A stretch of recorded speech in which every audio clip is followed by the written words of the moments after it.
আমাদের চ্যানেলে নতুন নতুন পর্ব, গল্প পড়তে ও দেখতে চ্যানেলটি সাবস্ক্রাইব করে রাখুন। আরিয়ার ধারণা তার জীবন একটা নাট্যমঞ্চ। হর হামেশাই তার জীবনে কিছু না কিছু অদ্ভুত কাণ্ড ঘটে। তেমনি আজও এক অদ্ভুত কাণ্ড ঘটল। শুধু অদ্ভুত না, অতি অদ্ভুত। আরিয়াকে বিস্ময়ে হতবাক করে দেওয়ার মতো অদ্ভুত। সকাল সকাল প্রতিদিনের মতো সে এসেছে ভার্সিটি। তার জীবনে যে বিয়ে নামক একটা দুর্ঘটনা ঘটে গিয়েছে সেটাকে পাত্তা না দিয়ে সে নিয়মিত ভার্সিটিতে আসা যাওয়া করছে। তার শ্বশুরবাড়ির লোকজন বিষয়টা এমন ভাবে নিচ্ছে যেন এটা খুব স্বাভাবিক। বিয়ের একদিন পরে বাড়ি ভর্তি মেহমান রেখে বাড়ির বউ ভার্সিটিতে যাবে, এতে অস্বাভাবিকের মতো কিছু নেই। তেমনি বিয়ের তৃতীয় দিন সে ভার্সিটিতে এসেছিল ফুরফুরে মেজাজে। তার মেজাজ ফুরফুরে থাকারও একটা কারণ আছে। জগতে সবকিছুর পেছনেই একটা কারণ থাকে। আরিয়ার ফুরফুরের মেজাজের পেছনের কারণ নিভান। গত রাতে নিভান তার সাথে শুয়নি, নিজের কাজিনদের সাথে শুয়েছিল। সকাল সকাল ঘুম থেকে উঠেও নিভানের চাকমুখ দেখা লাগেনি। গতকাল জবের ফার্স্ট ডেতে অ্যাবসেন্ট থেকে আজ 2 ঘন্টা আগেই নাকি বেরিয়ে গেছে অফিসের উদ্দেশ্যে। তাই আরিয়ার সাথে তার সাক্ষাৎ হয়নি। এটাই আরিয়ার মেজাজ ফুরফুরে হবার কারণ। বেশি দিন টিকে না। আরিয়ার ফুরফুরে মেজাজও তেমন বেশিক্ষণ টিকল না। আরিয়ার মাহি প্রথম ক্লাস শেষে হাতে থাকা কলম নিয়ে গভীরভাবে গবেষণা করছিল। এই যে কলম, পৃথিবীর এক আশ্চর্য সৃষ্টি। এই কলম দিয়েই বাচ্চার বার্থ সার্টিফিকেট থেকে শুরু করে মানুষের ডেথ সার্টিফিকেটও লেখা হয়। এই যে এই অতি গুরুত্বপূর্ণ বস্তু, এই কলম আবিষ্কারের বুদ্ধি কার মাথায় এসেছিল প্রথম? এসব নিয়ে গভীর ভাবনা চিন্তা চলছিল 2 বন্ধুর মাঝে। সেই ভাবনা চিন্তার মাঝে ঠুস করে কলম পড়ে গেল মাটিতে। আরিয়া ঝুঁকে বেঞ্চের নিচ থেকে অনেক কসরত করে কলম উঠিয়ে মাহির দিকে তাকাতেই দেখল মাহি হাঁ করে সামনের দিকে তাকিয়ে আছে। মাহির সেই হাঁ করা দৃষ্টি অনুসরণ করে সে নিজেও তাজ্জব বনে গেল। চোখ বড় বড় হয়ে গেল, মুখ হা হয়ে গেল। পুরো ক্লাসেরই একটা চাপা শব্দ খেলে গেল তাদের ডিপার্টমেন্টের ইংলিশের নিউ লেকচারারকে দেখে। ব্ল্যাক শার্ট, হাতা ফোল্ড করা, চোখে চিকন ফ্রেমের চশমা, চুলগুলো পরিপাটি করে রাখা ড্যাশিং ইয়াং লেকচারারকে দেখে ক্লাসের মেয়ের মধ্যে খেলে গেল চাপা বিস্ময়। কেউ কেউ তো মুহূর্তেই খেয়ে ফেলল ক্রাশ। ফর্মাল ড্রেস আপে থাকা সেই লেকচারারকে দেখে আরিয়া হতভম্ব। পাশে থাকা মাহিও যেন তাজ্জব পড়ে গেল। সে নিচু স্বরে বলল, তার মানে যে মিস্টার এহসানের কথা শুনেছিলাম, সেই মিস্টার এহসান। আরিয়ার তো ব্যাপারটা অবিশ্বাস্য মনে হলো। সে এতটাই হতভম্ব হলো যে অবচেতনেই প্রায় চেঁচিয়ে উঠল, আপনি এখানে? আরিয়ার বলা শব্দ দুটো ক্লাসে বোমের মতো ফাটলো যেন। সবাই ঘাড় ঘুরিয়ে তাকালো একেবারে পেছনের সারিতে বসে থাকা আরিয়ার দিকে। নিভান চমকালো। চমকে দূরে থাকা আরিয়াকে দেখে তার মুখ থেকেও বেরিয়ে এলো, তুমি? ক্লাসের 2 প্রান্তে দাঁড়ানো 2 জন চমকে একে অপরের দিকে বিস্ময় নিয়ে তাকিয়ে আছে। ক্লাসে বসে থাকা বাকি স্টুডেন্টগুলো বুঝলো না তাদের এই চমকানোর কারণ। তারা কি একে অপরকে চেনে? মুহূর্তেই শুরু হয়ে গেল শোরগোল। ক্যান্টিনে বসে অনবরত পা দুটো দুলাচ্ছে আরিয়া। সে অস্থিরতায় সে ঘেমে যাচ্ছে। মাথা উঁচু করে উপরে গড়গড় করে ঘোরা ফ্যানটার দিকে তাকালো। ফ্যান ঘুরছে অথচ বাতাস নেই। চারিদিকে রমরমা পরিস্থিতি। সবাই এসেছে সিঙ্গারা খেতে। জটলা বেঁধে বন্ধুরা মিলে খাচ্ছে, গল্প করছে, আড্ডা দিচ্ছে, হাসছে। খিলখিলিয়ে প্রাণ খোলা হাসি। তাদের সেই হাসি গল্পে চারপাশ মুখরিত হচ্ছে। তার মাঝে এক কোণে একটা চেয়ারে আরিয়া বসে আছে। তার চোখে মুখে অস্থিরতা, হতভম্ব, বিরক্তি, অসহায় সব ভাব পর্যায়ক্রমে প্রকাশ পাচ্ছে। এভাবে চক্রাকারে ঘুরছে তার অনুভূতির চাকা। সেই চাকায় পিষ্ট হয়ে সে তীব্র অসহায় বোধ করছে। অসহায় কণ্ঠে ঠোঁট উল্টে মাহির দিকে তাকিয়ে বলল, তাহলে এই সেই তোর young brilliant varsity crush sir? যা, ভাল লাগে না এই পৃথিবীতে এত এত ভার্সিটি থাকতে। তাকে কেন আমার ভার্সিটিতে, আমার ডিপার্টমেন্টে, আমার ক্লাসে আসতে হবে ক্লাস করাতে? Why man, why? This is not fair, not at all. Mahi বিরক্তি নিয়ে তাকালো। এই সামান্য একটা বিষয় নিয়ে এত হাইপার হওয়ার কি আছে সে বুঝতে পারল না। এতে ফেয়ার আনফেয়ারের কি আছে? জামাই বউ একসাথে ক্লাস করবি, জামাই করাবে বউ করবি, ব্যাস। খুবই সুন্দর, খুব সুন্দর না, শুধু ব্যাপারটা অতি সুন্দর। এতে এত রিয়েক্ট করার কি আছে? আরিয়া প্রায় চেঁচিয়ে উঠল, রিকোয়েস্ট করবো না আমি রিকোয়েস্ট, তুই জানিস খানিকটা থেমে আশেপাশে তাকিয়ে গলার স্বর এবারে হাই ভলিউম থেকে একদম লো ভলিউমে নিয়ে বলল, তুই জানিস যে আমি চাই না আমার বিয়ের ব্যাপারটা কেউ জানুক। আর এখন এখন যদি সবাই জেনে যায় তাহলে কি হবে ভাবতে পারছিস? আর তাছাড়া এই এক ভার্সিটি ছিল আমার কমফোর্ট জোন। ইচ্ছে মতো থাকতে পারতাম, যা ইচ্ছা করতে পারতাম। এই একটা জায়গায় ভেবেছিলাম ওই ব্রিটিশটার চেহারা দেখা লাগতো না, কিন্তু এখন বাসায় ভার্সিটির সব জায়গায় ওই ব্রিটিশ ব্রিটিশ ব্রিটিশ। মাহি অবাক হয়ে বলল, ব্রিটিশ কি জিনিস? ব্রিটিশ চিনিস না? চিনবি কি করে? খাটাস কিভাবে ব্রিটিশ চিনবে? খাটাস ব্রিটিশ একই জাত। দেখিস না ওই লোকের চেহারা কেমন ইংরেজদের মতো দেখতে, ব্রিটিশদের মতো, তাই সে ব্রিটিশ আর তুই হলি খাটাস। মাহি অবাক হলো। খাটা শুনেছে? ব্রিটিশ তো সে শুনেনি। তাদের কথার মাঝখানে তাদের ক্লাসের কয়েকজন মেয়ে আসলো তাদের দিকে, তাদের টেবিল ঘিরে দাঁড়ালো। তাদের মধ্যে একজন জিজ্ঞেস করলো, এই আরিয়ানা, তুই আমাদের নিউ স্যারকে চিনিস? আরিয়া ঢোক গিলল। এটারই তো ভয় সে পাচ্ছিল। এখন ওরা যদি জানতে পারে যে এটা আরিয়ার হাজবেন্ড, তাহলে তার মান ইজ্জত সব শেষ। কারণ গ্র্যাজুয়েশনের আগে বিয়ে নয়। এই ডিবেটে আরিয়া পক্ষ থেকে তুমুল তর্ক বিতর্ক করে মেডেল পেয়েছিল, তাই সবাই জানে আরিয়া কখনোই গ্র্যাজুয়েশনের আগে বিয়ে করবে না। এখন যদি জানতে পারে সে আরিয়াই অনার্স শেষ না করেই বিয়ে করে বসে আছে, তাহলে তার মান সম্মানটা কোথায় গিয়ে দাঁড়াবে? ভেবেই গা শিউরে উঠল আরিয়ার। সে সবার কাছে হয়ে যাবে হাসির পাত্র। না পাত্র না, পাত্রী। সে সবার কাছে হয়ে যাবে হাসির পাত্রী। তাই তাদের এমন প্রশ্নে আরিয়া ঢোক গিলে মুখটা হাসি হাসি করে শুধালো, কেন তোদের কেন মনে হলো তাকে আমি চিনি? ওমা, মনে হবে না? তুই তখন ক্লাসে স্যারকে দেখে যেভাবে চেঁচিয়ে উঠলি, আর স্যার চেঁচিয়ে উঠলো, দেখে তো ক্লিয়ারলি বোঝাই যাচ্ছে তোরা পূর্ব পরিচিত। আরিয়া আর মাহি তাকালো একে অপরের দিকে, চোখে চোখে ইশারা হলো। এবার কি হবে? তখনই তাদের মাঝে একজন গদগদ গলায় বলল, এই মেয়ের মুখে এমন প্রশংসা শুনে আরিয়ার মুখ বিকৃত হয়ে গেল। করলার জুস খেয়ে মুখ তিতা হয়ে যেমন বিকৃত হয়ে যায়, ঠিক তেমন। নাক মুখ কুচকে সে তাকালো মাহির দিকে, চোখে চোখে প্রশ্ন করলো, এরা বলে কি এইসব? বিপরীতে মাহি মিটিমিটি হাসলো। তখন তাদের মধ্যে সেই প্রথম প্রশ্ন করা মেয়েটা বলল, কিরে বল না, কিভাবে চিনিস? তোর কোনো রিলেটিভস? কেমন রিলেটিভস? কি হয়? আরিয়া ঢোক গিলে বলল, আমার কেমন রিলেটিভ? উনি আমার তারপরই ফট করে বলল, বাবার বন্ধুর ছেলে। হ্যাঁ, উনি আমার বাবার বন্ধুর ছেলে হয়। আমি জানতাম না আসলে আমাদের নিউ লেকচারার যে উনি, খুব একটা দেখা সাক্ষাৎ হয় নাই তো, তাই তো সেই জন্যই এইভাবে চমকে গিয়েছিলাম একে অপরকে দেখে। মাহি চোখ বড় বড় করে তাকালো। সে যতদূর জানে নিভান আরিয়ার বাবার কলিগের ছেলে, বন্ধু নয়, বড় ভাই ছোট ভাই টাইপ সম্পর্ক। আরিয়ার কথা শুনে তাদের মধ্যে হতে একজন বলল, তুই কত লাকি রে আরিয়ানা, তোর বাবার বন্ধুর এত হ্যান্ডসাম একটা ছেলে আছে। পাশ থেকে আরেকটা মোটামুটি সুন্দর দেখতে মেয়ে দুঃখী দুঃখী গলায় বলল, আর আমার বাবার এরকম হ্যান্ডসাম ছেলেওয়ালা বন্ধুই নেই। তখনই তাকে গুতা দিয়ে আরেকজন চুল কালার করা সুন্দরী বলল। তখন মোটামুটি সুন্দর দেখতে মেয়েটা রেগে বলল।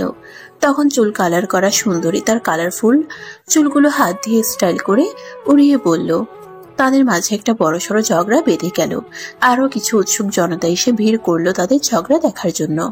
ব্যাপারটা চুলোচুলির পর্যায়ে পৌঁছানোর আগেই ফাঁক পেয়ে আরিয়া আর মাহি ভিড় টেলে পড়িমড়ি করে পালিয়ে এলো। দূরে এসে দুজনেই বুক ভরে শ্বাস নিয়ে দূরে জটলা বেঁধে থাকা জায়গাটার দিকে তাকালো। তাদের ব্যাপারটা এখন চুলাচুলি পর্যায়ে পৌঁছে গেছে। মোটামুটি সুন্দর দেখতে মেয়েটা চুল কালার করা মেয়েটার চুল ধরে টান মেরেছে। সঙ্গে সঙ্গে সেই মেয়ের সেই কালার করা চুল হাতে উঠে চলে এসেছে। ওটার নকল চুল ছিল। এখন সেই মেয়ের চুলের অবস্থা খুবই করুণ। তার আসল চুল নেই বললেই চলে। তার চুল এইভাবে সবার সামনে খুলে ফেলায় সে এবার রাগে দুঃখে মোটামুটি সুন্দর মেয়েটা চুল ধরে টান দিল। বেঁধে গেল চুলচুলি। তারা চুলচুলির পর্যায়ে পদার্পণ করতে আরিয়া আর মাহিন একে অপরের দিকে করুণ চোখে তাকালো। তার 2 সেকেন্ডের মাথায় দুজন হুহা করে হেসে উঠল। পেট ধরে ধরে হাসতে থাকলো। তাদের এই এক সমস্যা, দুজনে কোনো কারণে হাসি শুরু করলে সে হাসি আর থামে না। হাসতে হাসতে তাদের চোখে পানি চলে এলো। আপনি খবরদার ভার্সিটিতে কাউকে বলবেন না যে আমরা হাজবেন্ড ওয়াইফ। আপনার সাথে আমার কোনো সম্পর্ক আছে।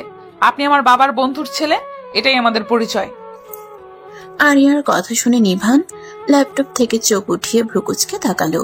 সে তার ডিভানে শুয়ে আছে, বুকের উপর ল্যাপটপ, পরনে ট্রাউজার আর ব্ল্যাক গেঞ্জি, চুলগুলো এলোমেলো। খুব মনোযোগ দিয়ে সে ল্যাপটপে একটা কাজ করছিল। হঠাৎই আরিয়ার এমন কথায় ভ্রুকুচকে তাকালো।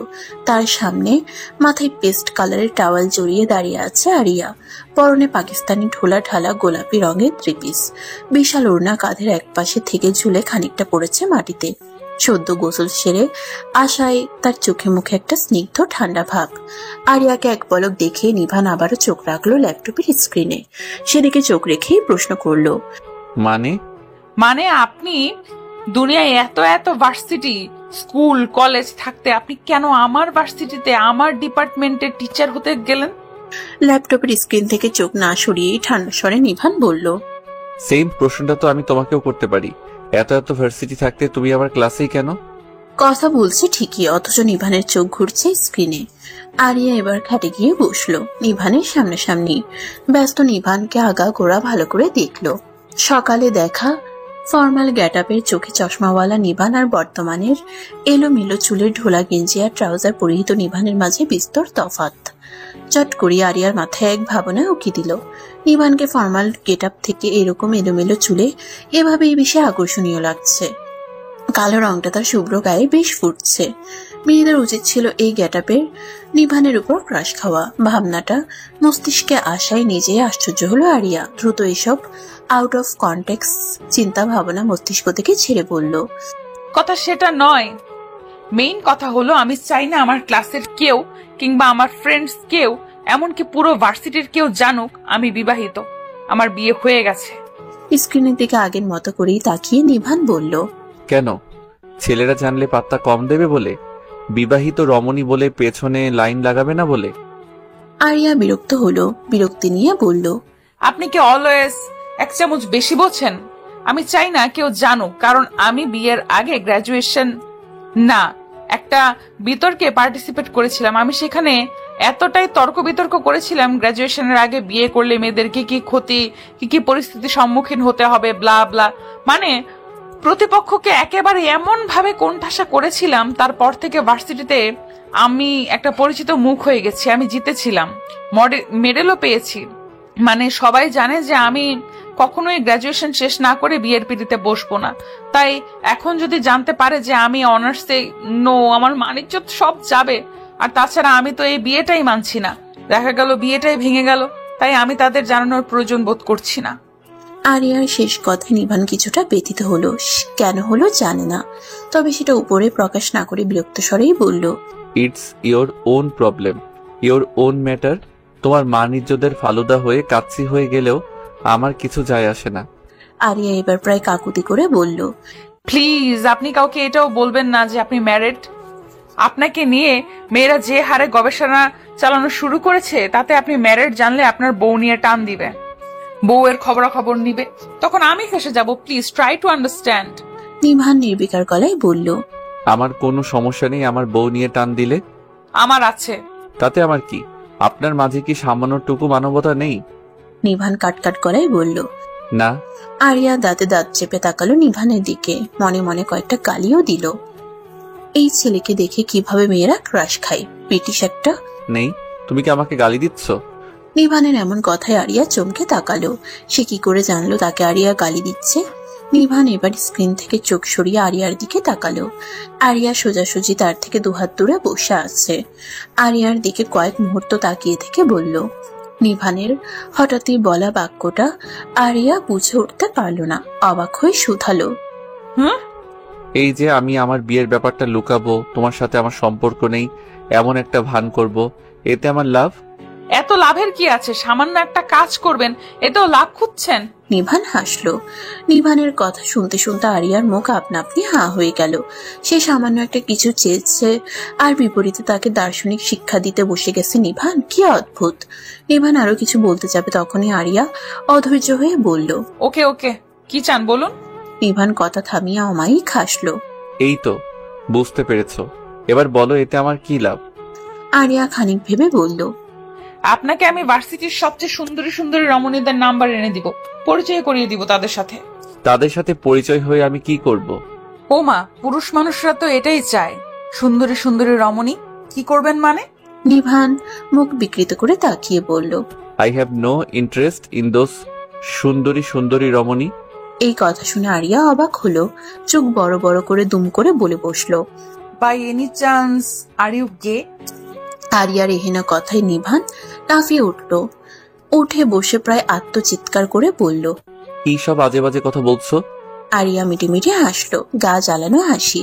নিভানের গা জ্বলে গেল সেই হাসি দেখে, চোখ রাঙিয়ে বলল। এইভাবে হাসছো কেন? খবরদার, এভাবে হাসবে না। আরিয়া হাসলো, ওভাবেই চোখ টিপে হাসতে হাসতে বলল। এই জন্যই তো ভাবি আপনার আমার মতো এত সুন্দরী এক রমণীর প্রতি ইন্টারেস্ট নেই কেন। আই মিন, দুটো রাত আপনার সাথে ছিলাম, আমার মনেই হয়নি আমি কোনো পুরুষ মানুষের সাথে শুয়েছি। স্ট্রেঞ্জ। আবার তৃতীয় রাতে তো আপনি নিজে থেকেই শুননি। ব্যাপারটা আমার কাছে এবার পরিষ্কার হলো। নিভান হতবাক হয়ে গেল, কি থেকে কি ভেবে বসে আছে মেয়েটা। তোতলাতে তোতলাতে বলল। কি পরিষ্কার হলো? কিসব উল্টাপাল্টা কথা বলছো তুমি? আরিয়া বিপরীতে আবারও সেই গা জ্বালানো হাসি দিল। নিভান কিছুক্ষণ সে হাসির দিকে রাগী দৃষ্টিতে তাকিয়ে হুট করে বাঁকা হেসে বলল। ওকে, তাহলে প্রমাণ চাও আমি আসল পুরুষ কিনা? বলেই ধীরে ধীরে উঠে দাঁড়িয়ে এক পা দুপা করে এগিয়ে যেতে শুরু করলো আরিয়ার দিকে। নিভানকে এভাবে উঠে তার দিকে এগিয়ে আসতে দেখে মুহূর্তেই আরিয়ার হাসি নাই হয়ে গেল। পেটের ভেতর গুড়গুড় করে উঠল ভয়। ঢোক গিলে আশেপাশে তাকিয়ে তোতলালো। এই, আপনি এদিকে আসছেন কেন? থামুন। নিভান থামলো না। আরিয়া হাসার চেষ্টা করে বলল। আরে আই ওয়াজ কিডিং, মজা করছিলাম। নিভান তবুও থামলো না। একেবারে আরিয়ার কাছে এসে ঝুঁকতেই আরিয়াও পেছনে ঝুঁকে পড়লো বিছানার উপর। তার চোখে মুখে স্পষ্ট শঙ্কা, অথচ একটু আগেই কেমন করে হাসছিল। সেদিকে তাকিয়ে এবার নিভান গা জ্বালানো হাসি দিল, দুহাত বিছানার দুদিকে রেখে ভেতরে আরিয়াকে আবদ্ধ করে বলল। কথা যখন উঠেছেই আমার উচিত নিজেকে প্রমাণ করা, তাহলে চলো প্রমাণ করে দেই আমি গে নাকি। বলে আরিয়ার মুখের উপর ঝুঁকতে আচমকা আরিয়া দু হাত দিয়ে ধাক্কা মারল নিভানের বুকে। হয়েছে হয়েছে, বুঝেছি, লাগবে না প্রমাণ। নিভান দুহাত পকেটে দিয়ে এবার সোজা হয়ে দাঁড়ালো। তার ঠোঁটে লেপ্টে আছে দুষ্টামির হাসি। আরিয়া আটকে থাকা নিঃশ্বাসটা বড় করে ছেড়ে অগ্নি দৃষ্টি নিক্ষেপ করে তাকালো। প্রমাণ দেওয়ার আগেই বুঝে গেলে? So fast? আপনি একটা অসহ্য। নিভান চোখ টিপে বলল। I know that my dear. তারপর বলল। ভেবে দেখলাম তুমি আমার হাতে পায়ে ধরে একটা রিকোয়েস্ট করেছো। আমি আবার উদার মনের মানুষ, তোমার রিকোয়েস্ট ফেলতে পারছি না। আমি কাউকে বলবো না তুমি আমার ওয়াইফ, কিন্তু তার জন্য তোমাকেও আমাকে কিছু দিতে হবে। আরিয়া প্রশ্নবোধক দৃষ্টিতে চাইল। নিভান আবারও গিয়ে ডিভানে বেশ আরাম করে কায়লিয়ে বলল। এই যে দেখো, আমি এত ব্যস্ত একজন মানুষ, কত কাজ আমার, মাঝে মাঝে ইচ্ছে করে এটা ওটা খেতে। এক কাপ চা কফির কথাই ধরো, খেতে ইচ্ছে হলো কিন্তু খেতে পারি না। এই যে এত এত সিঁড়ি ভেঙে নিচে যেতে হয় খেতে হলে, এটা আমার মতো আরামপ্রিয় মানুষের কাজ বলো? এই যে মাঝে মাঝে কত কিছুই খেতে ইচ্ছে করে, মাকে বলতেও তো লজ্জা করে। বউ আছে তারপরও মাকে বলবো, ব্যাপারটা কেমন না? আবার ওই যে দেখো ওখানে আমার কাগজপত্র, আমি চাই ওটা আনতে, কিন্তু উঠে গিয়ে আনার মতো ইচ্ছে বা শক্তি আমার শরীরে নেই। এখন আমার তো আর সুপার ন্যাচারাল পাওয়ার নেই, বলো যে স্ট্রেঞ্জার থিংস এর 11 মতো হাত দিয়ে ইশারা করব আর চলে আসবে, তাই? নিভানের এত এত হেয়ালি কথা শুনে আরিয়া বিরক্ত হয়ে বলল। কি বলতে চান সরাসরি বলুন, টু দ্য পয়েন্ট। আমি চাই এই কাজগুলো আমার জন্য তুমি করে দিবে। আমার জন্য কফি বানিয়ে দিবে, ভালো মন্দ বানিয়ে দেবে, নিচে থেকে এটা ওটা এনে দিবে, এই আর কি, নাথিং বিগ। আরিয়া অবিশ্বাস্য দৃষ্টিতে তাকালো। Impossible. Are you want to make me your slave? আমি আপনার দাসী না যে আপনার আদেশ পালন করব। নিভান ঠোঁট উল্টালো। দাসী কেন বলছো? এটা ফেভার।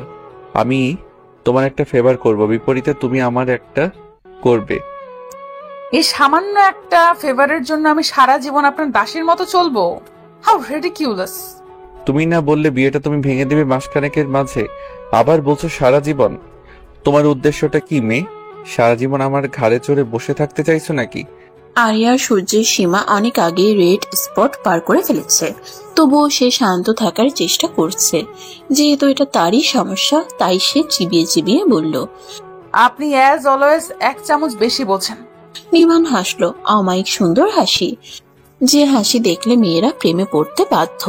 সেরকম হাসি হেসে বলল, তাহলে আর কি, তুমি যে কয়দিন আছো ধরলাম 1 মাস, আগামী 1 মাস তুমি আমার কথা এভাবে পালন করবে। আমি তোমার পরিচয় লুকাবো, ট্রাস্ট মি। আমি আমার জীবন যৌবন দিয়ে তোমার পরিচয় লুকানোর চেষ্টা করব। কাউকে ঘুণাক্ষরেও টের পেতে দিব না যে তুমি নিভান এসানের মিসেস। বলেই চোখ বন্ধ করে তাকে বিশ্বাস করার জন্য বলল। আরিয়াকে দেখে মনে হলো না সে নিভানের কথা মানতে ইচ্ছুক নয়, তাই নিভানই বলল, আর না হলে ওকে, নো প্রবলেম।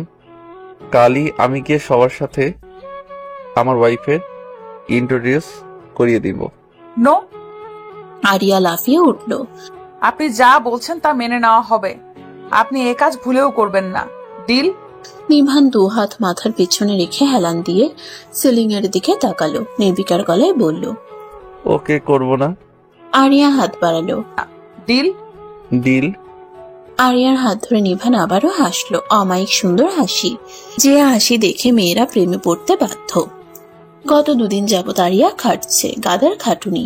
তার এখন মনে হচ্ছে নিভানের সাথে সে ডিল করে সে ভয়ঙ্কর রকমের ভুল করে ফেলেছে। এখন সে ভয়ঙ্কর রকমের ভুলের মাসুল দিতে দিনে তার 149 বারেরও বেশি ওঠানামা করতে হচ্ছে সিঁড়ি দিয়ে। তার ফরমাইশের শেষ নেই, একবার এটা আনো তো একবার ওটা, একবার তার চা খেতে ইচ্ছা হয়তো একবার কফি, একবার তার ফ্রিজে রাখা আইসক্রিম খাবার স্বাদ জাগে তো একবার গরম গরম পিৎজা। একটা মানুষের যে এত এত খাবারের ইচ্ছে জাগতে পারে প্রতি 5 মিনিট অন্তর অন্তর, আরিয়া নিভানকে না দেখলে জানতো না।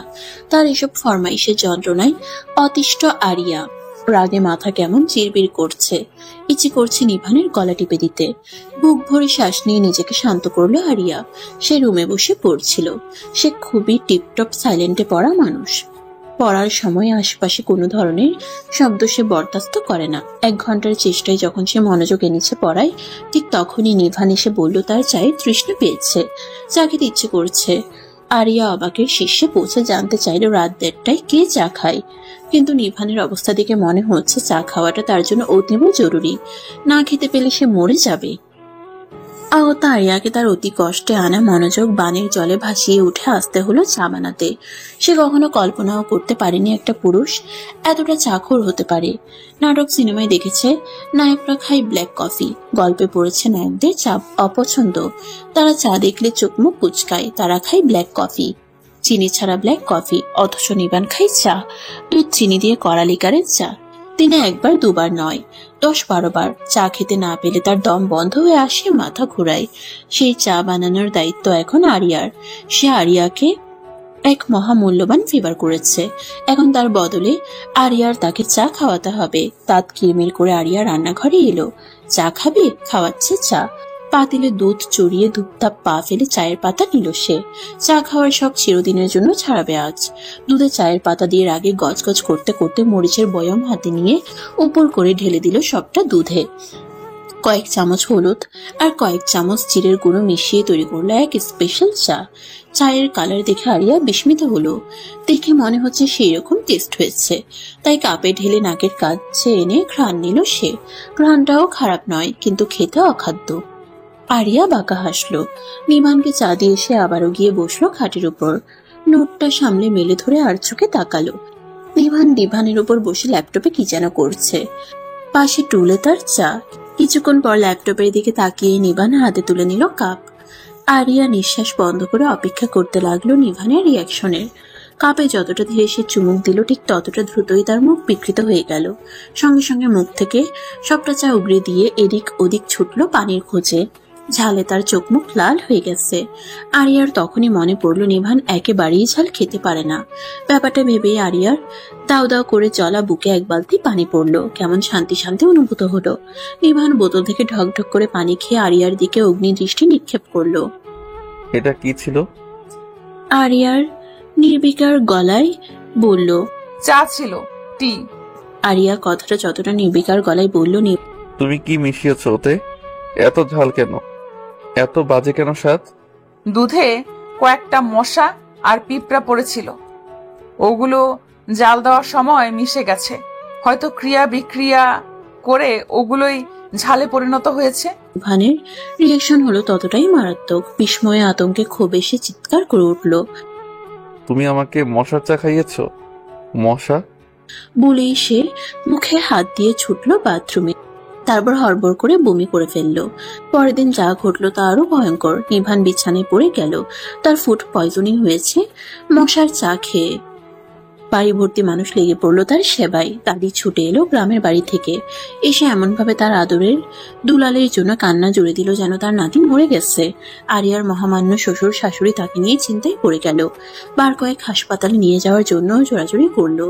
নিভানের বড় ভাই ইভান অফিসে গেল না, ভাবিও গেল না জবে। আরিয়ার এক এবং একমাত্র ননদ নিহাও গেল না কলেজে। এমনকি তার ভাইয়ের ছোট্ট মিষ্টি কিন্ডার গার্ডেনে পড়া বাবু চেরি সেও আজ মিস দিল। বাড়ি ভর্তি মানুষজনের আজ একমাত্র চিন্তা জুড়ে রইল নিভান। তাদের ভাবখানা দেখে মনে হলো তার ফুড পয়জনিং নয়, বড়সড় কোনো রোগ হয়েছে, মরে যাওয়ার মতন রোগ। এই পুরো ব্যাপারটাই আরিয়া এক কোণে অসহায় ভঙ্গিতে দাঁড়িয়ে দেখল। তার বুক ছিঁড়ে বেরিয়ে এলো দীর্ঘশ্বাস। ভেতরকার আরিয়া তাকে সাধুবাদ জানিয়ে বলল, কংগ্রাচুলেশন আরিয়া রহমান, তুমি তোমার নাটকবাজ ফ্যামিলি থেকেও এক লেভেল ওপরের নাটকবাজ শ্বশুর বাড়ি পেয়েছো, তার থেকেও 2 লেভেল ওপরের নাটকবাজ জামাই পেয়েছো। তোমাকে সাধুবাদ। গুনে গুনে 3 দিন পর নিভান বিছানা থেকে উঠল। 72 ঘন্টা, 4320 মিনিট। এই 4320 মিনিটে আরিয়াকে যতভাবে জ্বালানো যায় ঠিক ততভাবে জ্বালালো। আরিয়া শুধু হতভম্ব হয়ে কপাল চাপড়ালো কেন সে মিথ্যা কথাটা বলতে গিয়েছিল। তার শুকনো এক বিশ্বাস মস্তিষ্কে চড়বড় করে ঘুরল, নিভানের আসলে কিছুই হয়নি। সে এই পুরো নাটকটা করলো শুধুমাত্র আরিয়াকে জ্বালানোর জন্য। ব্যাপারটা ভেবে আরিয়ার রাগে মাথা দপদপ করতে লাগলো। সে হেঁটে যাচ্ছিল দোতলার দক্ষিণা বারান্দার পাশ দিয়ে। সময়টা সকাল, ভার্সিটির অফ ডে। হাঁটতে হাঁটতেই চোখ পড়লো নিচে সুইমিং পুলের সামনে পায়ের উপর পা তুলে ল্যাপটপ বুকে নিয়ে খুবই আরাম করে বসে আছে নিভান। তাকে দেখে মনে হচ্ছে দিন দুনিয়ার সব থেকে সুখী মানুষ। ঠিক এই সুখী মানুষ ব্যাপারটাই আরিয়ার পছন্দ হলো না। ইচ্ছে করলো এক ধাক্কায় নিভানকে পানিতে ফেলে দিতে। কেন একটা মানুষ তাকে হাড়ে মাংসে জ্বালিয়ে সুখে থাকবে কেন? তখনই তার নজর গেল বারান্দায় মিষ্টি রোদে খেলতে থাকা মিষ্টি চেরির দিকে। তার হাতে বেলুন। সঙ্গে সঙ্গে আরিয়ার মস্তিষ্কে বলের মতো ঢপ খেলো একটা বুদ্ধি, শয়তানি বুদ্ধি। সে চেরির দিকে এগিয়ে গেল। চেরির মতোই গোলগাল মিষ্টি দেখতে তাকে আদর করে ডাকা হয় চেরি, কিন্তু আজ চেরিকে দেখে মনে হলো তার মোট মিষ্টি নয়, তেতো হয়ে আছে। আরিয়াকে দেখে স্বভাবসুলভ হাসলো না। আরিয়া মিষ্টি হেসে বলল, চেরি কি করো? চেরি উত্তর দিল না। আরিয়া ঠোঁট পিছিয়ে মিষ্টি স্বরে বলল, চেরি মামুনি কি তার বেলুনটা চাচিকে দেবে? চেরি আরিয়ার দিকে না তাকিয়ে শক্ত কণ্ঠে বলল, না। সঙ্গে সঙ্গে আরিয়া মুখ বাঁকালো, বিড়বিড় করে বলল, মেয়ের অ্যাটিটিউড দেখো। ঠিক চাচার মতো বলল না, একদম সেম দুজন। তার কথা চেরির কান অব্দি যায়নি। আরিয়া এবার দুঃখী দুঃখী ভাব নিয়ে ঠোঁট উল্টে বলল, আমি যে কতগুলো চকলেট এনেছিলাম, এখন এগুলোর কি হবে? চেরির মুড সঙ্গে সঙ্গে পাল্টে গেল। চকলেট কোথায়? ফ্রিজে রেখেছিলাম, এখন তো মনে হচ্ছে কেউ একজন খাবে না। আরিয়ার কথা শেষ হবার আগেই চেরি পাখির মতো উড়াল দিল। গন্তব্য ফ্রিজে রাখা চকলেট। আরিয়া হাসলো, হেসে বেলুনটা নিয়ে তাতে খুব যত্ন করে পানি ভরলো। তারপর সে পানি ভর্তি বেলুন এনে একদম নিভানের মাথা বরাবর ধরলো। 1 2 3 ধুম করে সে হাত থেকে ছেড়ে দিল বেলুনটা, আর তা গিয়ে সোজা ধপাস করে পড়লো নিভানের উপর। মুহূর্তেই সে ভিজে একাকার হয়ে গেল। আচমকা এভাবে পানিতে হাবুডুবু খেয়ে নিভান চমকালো। তড়িৎ গতিতে দাঁড়িয়ে ল্যাপটপের পানি ছেড়ে সেটা রেখে মাথা উঁচু করে তাকালো উপরে বারান্দায়। কেউ নেই, খালি বারান্দা দেখে সে খানিকটা অবাক হলো। এভাবে ওর উপর পানি বর্ষণ করলোটাকে? কে সেই মহান ব্যক্তি? সেই মহান ব্যক্তিকে খোঁজার জন্য যখন সে এদিক ওদিক তাকাচ্ছিল, তখনই আচমকা কেউ একজন চেঁচিয়ে উঠল, সাপ! সাপ! নিভানের পায়ের সামনে সাপ! সাপ সাপ! ব্যাপারটা মস্তিষ্ক ক্যাচ করতেই নিভান লাফিয়ে উঠল। দিক বিদিক শূন্য হয়ে লাফাতে লাফাতে সোজা গিয়ে চুপ করে পড়ল সুইমিং পুলের নীল রঙা পানিতে। সেই পানিতে হাবুডুবু খেতে খেতেই কানে ভেসে এলো হাসি, ঝনঝনে খিলখিল হাসি। নিভান পানিতে ভাসতে ভাসতে হাত দিয়ে মুখ মুছে মুখের পানি সরিয়ে চোখ পিটপিট করে তাকালো। উপরের বারান্দায় দাঁড়িয়ে পেটে হাত দিয়ে হাসছে আরিয়া। হাসতে হাসতে তার চোখে পানি এসে গেছে।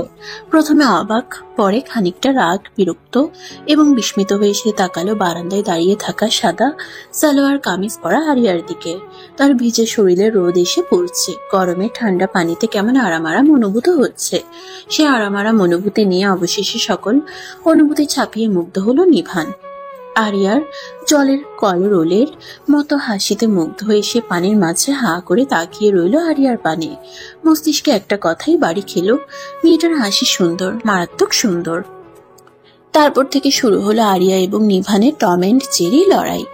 কে কাকে কতটা জ্বালাতে পারে যেন প্রতিযোগিতা লেগে গেল। নিভান আরিয়ার অ্যাসাইনমেন্টে উল্টোপাল্টা কথা লিখে ভার্সিটিতে পুরো ক্লাসের সামনে তাকে পচাইতো। আরিয়াও বাসে এসে নিভানের কাগজপত্রের উপর ঢেলে দেয় পানি। আরিয়া নিভানের জামা কাপড়ে বিচুটি পাতা মিশিয়ে তার সারা শরীরে চুলকানি ধরিয়ে নাকানি চুবানি খাওয়াইতো। পরদিন আরিয়ার সবচেয়ে পছন্দের ড্রেসটা পাওয়া যায় ময়লার ঝুড়িতে। প্রতিশোধ নিতে আরিয়া নিভানের পছন্দের শার্টটা আয়রন করার নাম করে পুড়িয়ে দেয়। তো নিভান আরিয়ার মেকআপের সরঞ্জাম তুলে দেয় চেরির হাতে খেলনা হিসেবে। একজন মানিব্যাগ লুকাইতো, অন্যজন ফোন। এছাড়াও কথায় কথায় বেঁধে যায় ঝগড়া। ঝগড়ার এক পর্যায়ে অতিষ্ঠ হয়ে আরিয়া কল লাগায় বাবাকে। নালিশ জানিয়ে কাঁদো কাঁদো গলায় বলে, তুমি কার সাথে আমায় বিয়ে দিয়েছো বাবা? এই নিষ্ঠুর পাষাণের সাথে আমি সংসার করতে পারবো না, কিছুতেই না। তখন তার বাবা আফসোস করেন, আফসোস করে বলেন, নিভান ছেলেটার জন্য আমার কষ্ট হয়, বড় কষ্ট। সে আজও তোমাকে সহ্য করছে বলে তাকে আমার উচিত পুরস্কৃত করা। তাকে কি দিয়ে পুরস্কৃত করা যায় বলো তোমার? আরিয়া তখন রেগে মেগে ফোন কাটে, বিচার দেয় শ্বশুর শাশুড়ির কাছে। আরিয়া এবং নিভানের বাচ্চামো ঝগড়াতে তারা মজা পান। তাদের নালিশ খুব মনোযোগ দিয়ে শুনে ঠোঁট টিপে মুখটা গম্ভীর করেন, তারপর গম্ভীর সূত্রে বিচার করেন। প্রকৃত পক্ষে নিভানকে ছাড়েন। ছাড়ি খেয়ে নিভান মুখ কালো করে ফেরে। তারপর আবার শুরু হয় তাদের ঝগড়া, বাচ্চামো ঝগড়া। টিনেজ বয়সে ছেলে মেয়েরা যেরকম ঝগড়া করে ওরকম ঝগড়া। ঝগড়ার এক পর্যায়ে আরিয়া বলে, থাকবো না আমি আপনার সাথে। I will divorce you. থাকতে চেয়েছে কে তোমার সাথে? হ্যাঁ, তো থাকতে না চাইলে আমাকে রেখে আসুন বাসায়। বাবাকে গিয়ে বলুন যে আপনি চান না আমার সাথে সংসার করতে। তখন নিভান বলে, নো বেব, এটা আমি করব না। তোমাকে আমি ছাড়ছি না। আরিয়া রেগে মেগে বলে, এই বললেন থাকতে চান না আমার সাথে, আবার বলছেন ছাড়বেন না। কি সমস্যা কি আপনার?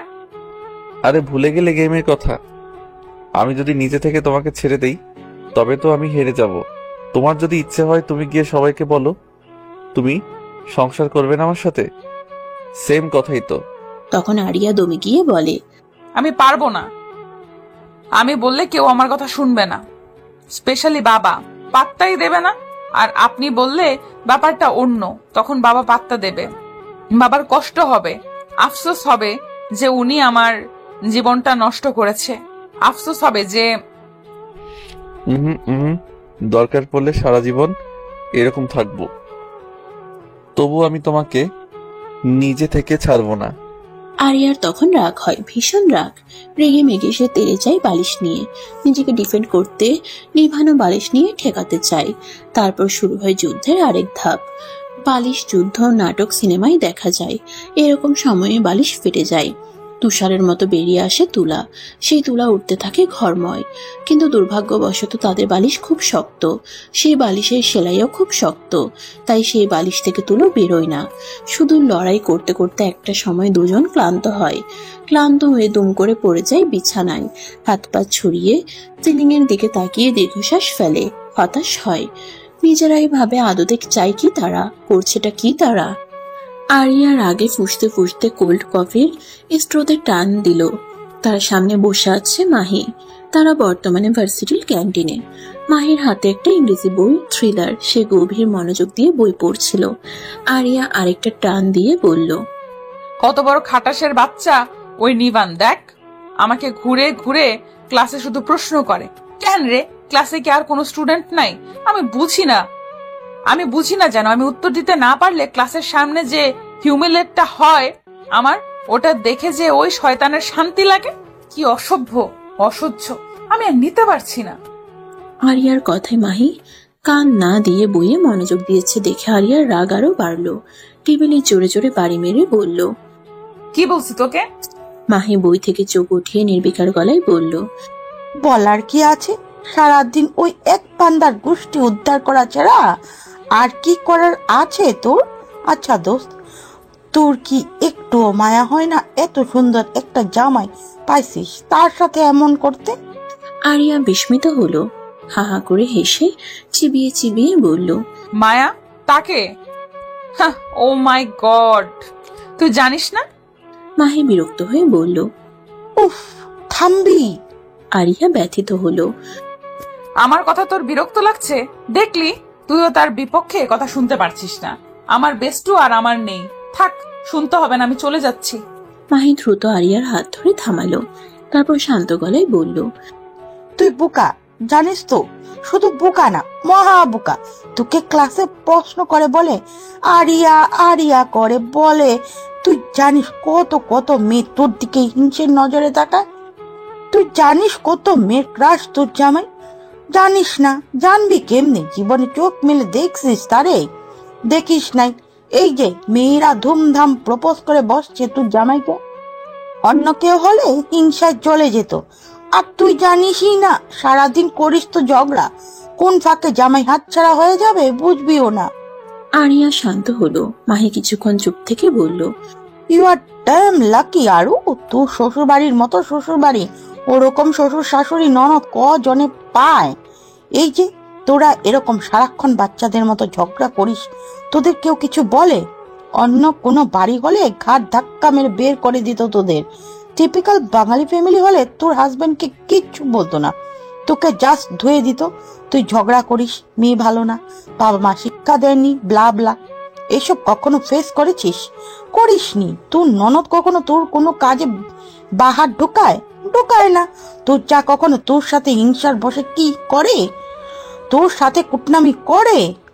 করে না। Always all is well, perfect একটা ফ্যামিলি। তাহলে তোর সমস্যাটা কোথায়? সবাই সবার কাজ নিয়ে বিজি থাকে, তাই ভাবি ভাইয়া দুজনে জব করে। নিহা তার কলেজ নিয়ে থাকে, আম্মু থাকে চেরিকে নিয়ে, আব্বু থাকে অফিসে। কার এত সময় আমাদের পেছনে পড়ে থাকার? আরু, ট্রাই টু আন্ডারস্ট্যান্ড। সব বাদ, সব। তুই ভাইয়ার সাথে সারাক্ষণ এরকম টম এন্ড জেরির মতো ঝগড়াটা করিস কেন? এটা আমাকে বল আগে। আরিয়া তেতে উঠল। আমি ঝগড়া করি?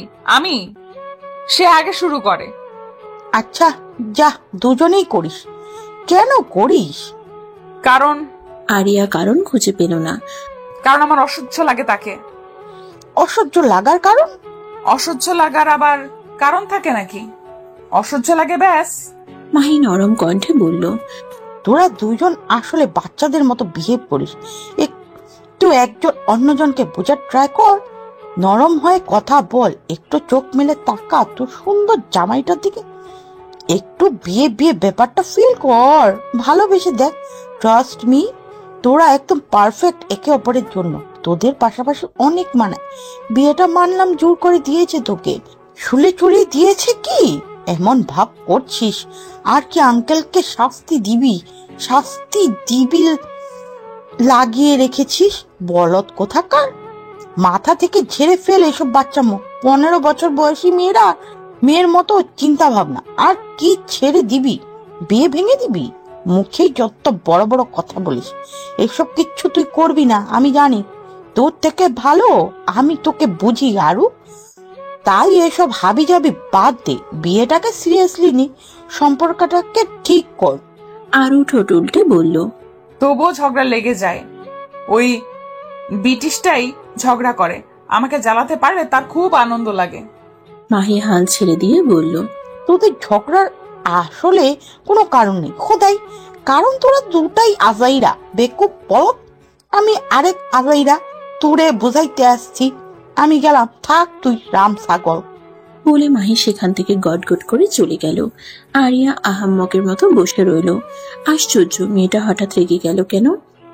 মাহির পেছনে এক প্রকার ছুটতে ছুটতে আসলো আরিয়া। যবে থেকে এই গল্প উপন্যাস পড়া শুরু করেছে তবে থেকেই মাহি এরকম হঠাৎ মুড বদলে ফেলে। কোনো এক মহাপুরুষ বলেছিলেন, গল্প উপন্যাস হলো অল্প বয়সী মেয়েদের মাথা খারাপের মন্ত্র। তার কথা ঠিক। এই গল্প উপন্যাস পড়েই মাহির মাথা খারাপ হয়েছে। ছুটতে ছুটতে এসে মাহির পাশে দাঁড়ালো আরিয়া। কিরে, কি হয়েছে তোর? রেগে গেলি কেন হঠাৎ?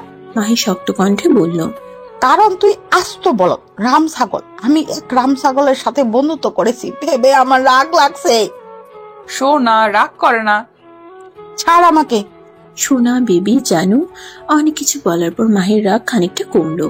আকাশ আজ ঝলমরে পরিষ্কার, খানিকটা গরমও পড়ছে। ধীরে ধীরে বাতাসে সেই গরমে আরাম আরাম লাগছে। আরিয়া আর মাহি বসেছিল ভার্সিটির বটতলায় গাছের ছায়ায়। এমন সময় কোথা থেকে দুটো মেয়ে এলো তাদের ডিপার্টমেন্টের। দুজন বসলো দুজনের দুপাশে। কিছুক্ষণ এটা সেটা বলে খাতির জমালো। তারপর তাদের মধ্যে হতে একজন বলে উঠল, আচ্ছা আরিয়া, শুনেছিলাম এহসান স্যার নাকি তোমার রিলেটিভ হয়। মেয়ের প্রশ্ন শুনে মাহি যা বুঝার বুঝে গেল এই মেয়ের উদ্দেশ্য ঠিক কি। তাই সে আরিয়ার দিকে তাকালো, এমন ভাবে তাকালো যেন বলতে চাইছে, তোকে বলছিলাম না মেয়েরা তোর জামাইরে পিছয়ে পিছে ঘুরে, এবার দেখ নিজের চোখে। আরিয়া কিছুটা হাসি হাসি মুখ করে বলল, হ্যাঁ, এই তো দুঃসম্পর্কের রিলেটিভ, বাবার বন্ধুর ছেলে। তখন আরেকজন মেয়ে বলল, তার মানে তোমাদের চেনা জানা আছে। আচ্ছা শোনো না, তুমি পরীর সাথে এহসান স্যারের পরিচয় করিয়ে দিবে তোমার বান্ধবী হিসেবে? আরিয়া প্রশ্নবোধক দৃষ্টিতে তাকালো। প্রথমে যে কথা বলেছিল সে পরী, অন্যজন পরীর বান্ধবী। পরীর বান্ধবী বলল, পরীর বান্ধবীর কথায় পরী দুঃখী দুঃখী মুখ করে তাকালো। আরিয়া তখন বলল, তো আমি কি করতে পারি? আরিয়া কপাল কুঁচকে অথচ হাসি হাসি মুখে তাকালো মাহির দিকে। অর্থাৎ এরা বলছেটা কি? মাহিও সেম রিয়েকশন দিল। তখন পরীও বলল, প্লিজ আরিয়ান। আরিয়া পড়ল ফ্যাসাদে। শুকনো ঠোঁট ভিজিয়ে মেকি হাসি হাসলো। ঠিক তখনই তাকে আরো ফ্যাসাদে ফেলতে উপস্থিত হলো সেখানে লেডি কিলার রনি। তার হাতে কয়েকটা লাল গোলাপ, চোখে সানগ্লাস, শার্টের উপরে দুটো বোতাম খোলা। আরিয়ার কাছে এসে বলল, হাই জান। সে এমন ভাবে জান বলল দেখে মনে হতে পারে আরিয়ার সাথে তার গার্লফ্রেন্ড বয়ফ্রেন্ড টাইপ সম্পর্ক। আরিয়া এবার কাঁদো কাঁদো ভঙ্গিতে মায়ের দিকে তাকালো। রনি লাল গোলাপগুলো আরিয়ার দিকে বাড়িয়ে বলল, নাও, একেবারে বাগান থেকে উঠিয়ে নিচ্ছি তোমার জন্য। আরিয়া গোলাপগুলো নিল না, শক্ত কণ্ঠে বলল, আমাকে জান ডাকবেন না, আমি আপনার জান নই। উফ, তুমি সব সময় এমন করো। তোমার মাঝে কি এতটুকু রোমান্টিকতা নেই? কি আজব, আপনার কি মাথায় ঢোকে না? আই ডোন্ট লাইক ইউ সেদিন কত সুন্দরভাবে বোঝালাম। আরিয়া রেগে যাচ্ছে বুঝতে পেরে রনি বলল, আচ্ছা আচ্ছা, ওকে। তারপর আশেপাশে তাকিয়ে বলল, তুমি বাসায় যাবে না? চলো আমি ড্রপ করে দিই। No thanks. আরে চলো না, এভাবে একা চলাফেরা করা তোমার মতো সুন্দরী রমণীদের উচিত নয়। আরিয়া বিরক্ত হলো। আরিয়া এবার মহা বিরক্তি নিয়ে বলল, আপনি কি কথা বলছেন না? আমি সব সময় অনুচিত কাজ করতে পছন্দ করি, তাই আপনি যান এখান থেকে। বয়ফ্রেন্ড? ঠিক তখনই আরিয়াকে আরো আরো ফ্যাসাদে ফেলতে কোত্থেকে উদয় হলো নিভান। নিভানের পরনে সাদা শার্ট, ব্ল্যাক জিন্স, চুলগুলো স্টাইল করে পেছনে ব্যাক ব্রাশ করা, গালে খোঁচা খোঁচা চাপধারী। নিভানকে দেখে পরি লজ্জা পেল, লজ্জা লজ্জা হাসলো। পরি মেয়েটা রূপবতী। বেশিরভাগ রূপবতী মেয়ে হাসার সময় ঢং করার চেষ্টা করে, তখন তাদের হাসি হায়নার হাসির মতো হয়ে যায়। পরির হাসিও হায়নার মতো হয়ে গেল। আরিয়ার পাশে গোলাপ ফুল হাতে রনিকে দেখে নিভান ভ্রু কুঁচকালো। সে এদিক দিয়েই যাচ্ছিল, তাদের দেখে থেমে গেল। আরিয়া, তোর বয়ফ্রেন্ড নাকি? আরিয়া কিছু বলবে তার আগে নিভান সব বুঝে গেছে এমন ভঙ্গি করে বলল, ও আচ্ছা, বুঝেছি। ইস, আমি বড় দুঃখ পেলাম। তুমি আমাকে বলনি তো তোমার বয়ফ্রেন্ড আছে। আরিয়ার ভয় হলো নিভান না আবার তাদের বিয়ের কথা এখানে বলে বসে। আরিয়া বলার চেষ্টা করলো, কি সব বাজে বাজে কথা বলছেন? আরিয়াকে শেষ করতে না দিয়ে নিভান বলল, একদম পারফেক্ট, তোমার চয়েস, তোমার মতো একদম ঠিকঠাক। আরিয়াকে যে অপমান করা হলো সেটা আরিয়া ভালোই বুঝতে পারলো। আরিয়াকে অবাক করে দিয়ে নিভান এক অদ্ভুত কাজ করে বসলো। এগিয়ে গিয়ে রনির সাথে হ্যান্ডশেক করলো, তারপর কিছুক্ষণ কথাও বললো। তাদের দেখে মনে হলো তারা বহুদিন ধরে পরিচিত। একেবারে মাই ডিয়ার টাইপ সম্পর্ক তাদের মাঝে। আরিয়া আর মাহি শুধু হাঁ করে দেখলো। তার মাঝে পরি একবার কথা বলার চেষ্টা করলো নিভানের সাথে। নিভান হয় দেখেনি নয় পাত্তা দেয়নি তাকে। তাদের দুজনের গল্প গুজবের এক পর্যায়ে নিভান বলল, হয় হয় ভাই, কেমন হয়? গার্লফ্রেন্ড রাগ করলে এইভাবে রাগ ভাঙাতে হয়? তুমি ঠিকঠাক রাগ ভাঙাতে পারছো না। তোমার উচিত আমার কাছে কোর্স করা। ধুমধাম গোলাপ আনলেই হয় না, ঠিকঠাক ভাবে দিতেও জানতে হয়, না হলে গার্লফ্রেন্ডের মন গলবে কি করে? নিভানের কথা শুনে আরিয়ার মুখ আপনা আপনি হাঁ হয়ে গেল। বলছেটা কি নিভান এসব? তাদের দুই মাই ডিয়ারের কথা শেষ হলে রনি এসে গদগদ কণ্ঠে বলে ওঠে, তোমার ভাইটা খুব ভালো মানুষ, আরিয়া পছন্দ হয়েছে তাকে। এবার চলো তোমাকে পৌঁছে দেই। আরিয়ার তাদের কর্মকাণ্ডে এতই অবাক হলো যে সে সহসাই কিছু বলতে পারল না। তার মনটাকে সম্মতি ধরে রনি আরিয়ার হাত ধরতে নিবে, তখনই নিভান আরো এক অদ্ভুত কাণ্ড করে বসলো। রনিকে ঠেলে সরিয়ে খপ করে আরিয়ার হাত ধরে ফেললো। রনিকে কিছু বলার সুযোগ না দিয়ে সে আরিয়াকে টেনে নিয়ে যেতে যেতে বলল, তোমার গার্লফ্রেন্ডকে আজ আমি পৌঁছে দিচ্ছি, তাকে বোঝাবো, তোমার সাথে সব সেটিংস করে দিব, নো প্রবলেম। ভাই ব্রাদারের সমস্যা ভাই ব্রাদারই তো সলভ করবে। চলি। বলেই চোখের নিমিষে আরিয়াকে নিয়ে এসে চলে গেল। সবাই হাঁ করে শুধু দেখে গেল। পরীকে দেখে মনে হলো সে কেঁদে দিবে। তার সামনে তার ভালোবাসা অন্য একটা মেয়ের হাত ধরে নিয়ে গেল, এটা সে মানতে পারছে না। মাহি অবশ্য খুশি হলো, সে ঠিক বুঝতে পেরেছে উপরে উপরে যতই ঝগড়া করুক, হাজার হোক নিজের বউ। মাহি মিটিমিটি হাসলো। রনির সাথে থাকা জনি অবাক গলায় বলল, এটা কি হলো বস? আপনার সাথে আমার গার্লফ্রেন্ডের সেটিং করতে আপনার গার্লফ্রেন্ডকেই তুলে নিয়ে গেল? রনি হেসে বলল, খুব তুলে নিয়ে গেল। কি বড় ভাই বোঝাবে? কথা বলে খুব ভালো মানুষ মনে হলো। এত ভালো একটা মানুষ আমাদের ভার্সিটির স্যার, তাকে আমি এতদিন চিনতাম না। কি আশ্চর্য! ইস! আরিয়া বসে আছে নিভানের পাশের সিটে। নিভান ড্রাইভিং করছে। শো শো করে বাতাস এসে লাগছে আরিয়ার চোখ মুখে। সে চোখ বন্ধ করলো, বাইরের দিকে মুখ করে। আজকের আবহাওয়াটা চমৎকার, কিন্তু সে খুব বেশিক্ষণ এই চমৎকার আবহাওয়া উপভোগ করতে পারল না। নিভানের একটি বাক্যই যথেষ্ট তার চমৎকার মুডকে বলৎকার বানিয়ে দেওয়ার জন্য। তোমার টেস্ট যে এত মারাত্মক জানতাম না আরিয়া। সেই মারাত্মক টেস্ট দিয়ে একদম মারাত্মক একটা বয়ফ্রেন্ড জুটিয়ে ফেললে কি করে বলো তো? পরনে লাল রঙের শার্ট, চোখে সানগ্লাস, মারাত্মক ফ্যাশন সেন্স। আমি মুগ্ধ। আরিয়া বিরক্ত হলো, বিরক্তি নিয়ে বলল, উনি আমার বয়ফ্রেন্ড না। রিল্যাক্স, আমার কাছে বলতে পারো। ভেবো না আমি স্বামীগিরি ফলাতে আসবো। I want do that, you know I don't have any interest in you. Aria খানিকটা অপমানিত হলো, হবারই কথা। যদি চোখের সামনে সুন্দর দেখতে একটা ছেলে বলে I don't have any interest in you, তাহলে অপমানিত হবারই কথা। যদি কেউ অপমানিত না হয় সে তাহলে নারী নয়, মহানারী। দুঃখজনকভাবে আরিয়া মহানারী নয়, সাধারণ নারী। তাই সে অপমানিত হলো। সে অপমানের জবাব ও সঙ্গে সঙ্গে দিল, I also have no interest in you. যদি বাবা আপনার সাথে বিয়ে না দিত, আমি মরে গেলেও আপনাকে বিয়ে করতাম না কখনো। হ্যাঁ, সেইম। পৃথিবীতে যদি তুমি শেষ নারীও হতে, আমি সন্ন্যাসী হয়ে যেতাম, তবু তোমাকে বিয়ে করতাম না কখনো।